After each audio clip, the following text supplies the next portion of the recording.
How is it even possible that a simple carrot, pulled from ordinary-looking soil, can end up feeding millions of people across continents every single day without most of us ever thinking about the journey it took to get there?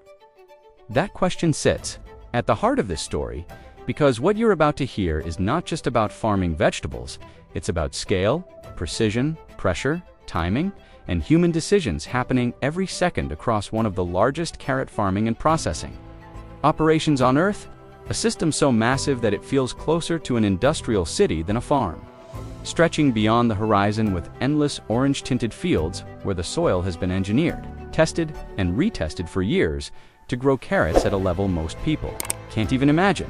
And it all begins long before a seed touches the ground, starting with agronomists walking fields at sunrise, kneeling down, rubbing soil between their fingers, making judgment calls that don't come from textbooks, but from decades of failure and success.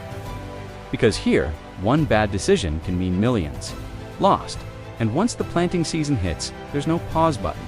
Machines move day and night, placing seeds with surgical accuracy, spacing measured down to millimeters, depth controlled by GPS-guided systems that don't get tired, don't blink, and don't care about heat or dust. While human supervisors watch screens instead of rows, monitoring moisture levels, soil temperature, and germination rates in real time, knowing that carrots are unforgiving, too much water, and they split, too little, and they grow thin and bitter.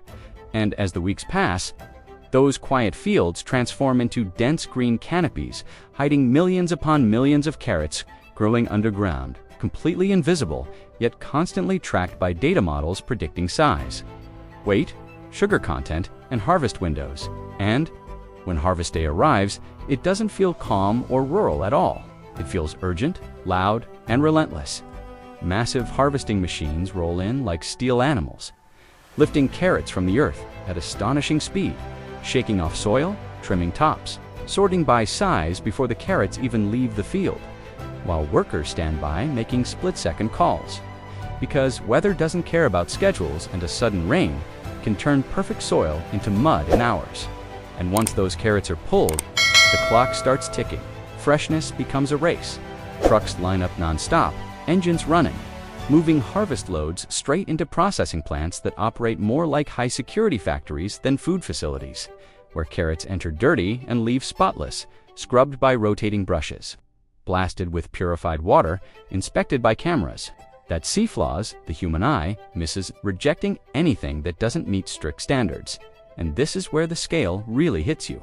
Conveyor belts stretch across football field-sized rooms, carrying carrots into cutting lines where some are shaped into perfect snack sticks, others sliced, diced, shredded, or left whole, each destined for a different market, different country, different consumer expectation, and every movement is synchronized, every second counted.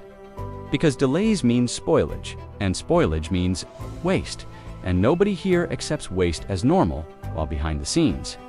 Technicians monitor temperature zones, sanitation cycles, blade sharpness, and packaging seals, making adjustments constantly, sometimes by instinct, sometimes by data alerts, often by experience earned the hard way, and packaging is its own world. Plastic films designed to breathe just enough to keep carrots alive without drying out. Labels printed in multiple languages. Weight checks happening automatically, thousands of bags sealed every minute.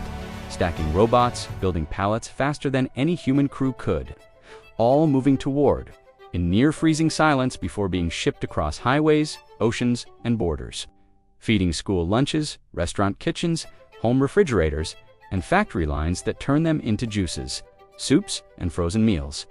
Yet despite all this technology, this operation still depends deeply on people, on early morning decisions, on night shift workers catching problems before they spread, on managers balancing speed with safety, on farmers who understand that carrots aren't just crops, they're living things responding to stress, care, and timing. And what makes this entire system so powerful isn't just its size, it's the constant tension between nature and control, between unpredictability and planning.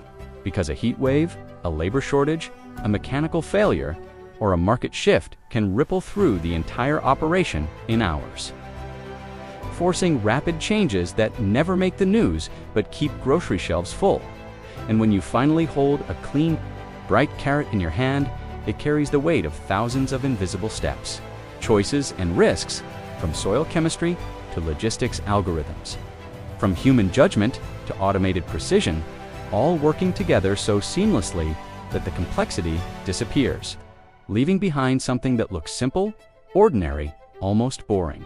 And that's the real achievement here, because making something this massive feel effortless is the hardest part.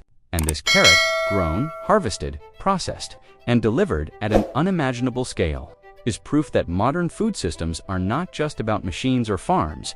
They're about coordination, trust, pressure, and people quietly doing their jobs right.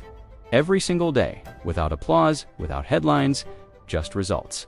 And that's why the world keeps eating, keeps moving, and keeps depending on systems like this. Even if most of us never stop to think about how deep that orange root really goes.